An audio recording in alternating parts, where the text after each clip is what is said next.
اور یہ بھی حدیث میں آتا ہے آپ علیہ السلام دعا کرتے تھے، اے اللہ مجھے رمضان کے لیے سلامت رکھ اور رمضان کو میرے لیے سلامت رکھ۔ بہت سے لوگ پچھلے رمضان میں تھے، اس رمضان میں نہیں ہوں گے۔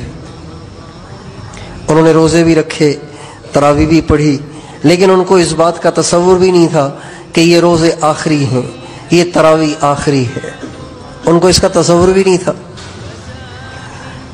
اور جو لوگ رمضان سے پہلے دنیا سے جاتے ہیں،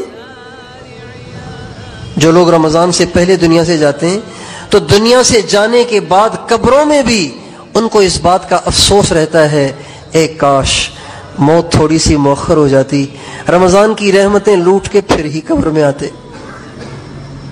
یہ رمضان کا مہینہ اتنا عظیم الشان مہینہ ہے۔ ہمارے نبی نے فرمایا رمضان کے مہینے میں اللہ تعالیٰ مسلمانوں کے قبروں سے عذاب کو ہٹا دیتے۔ جتنے مسلمان دنیا میں دفن ہو گئے، ان سب کی قبروں سے اللہ تعالیٰ عذاب کو رمضان کے مہینے میں ہٹا دیتے ہیں۔ اچھا آگے نہیں ہے کوئی، آگے آپ نے کوئی بات ارشاد نہیں فرمائی کہ اب رمضان کے بعد کیا ہوگا، عذاب واپس آئے گا یا نہیں آئے گا، اس کے بارے میں ہمارے نبی نے کوئی بات نہیں فرمائی۔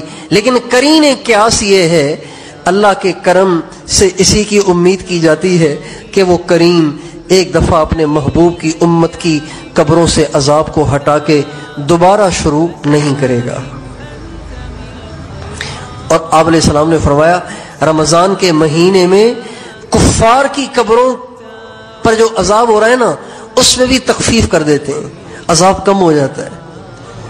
اب اندازہ لگائیے رمضان کتنا برکتوں والا مہینہ ہے کہ کافر کی قبر میں جو عذاب ہو رہا ہے رمضان کی برکتوں سے اس میں بھی تخفیف ہو جاتی۔ کتنا عظیم الشان مہینہ ہو۔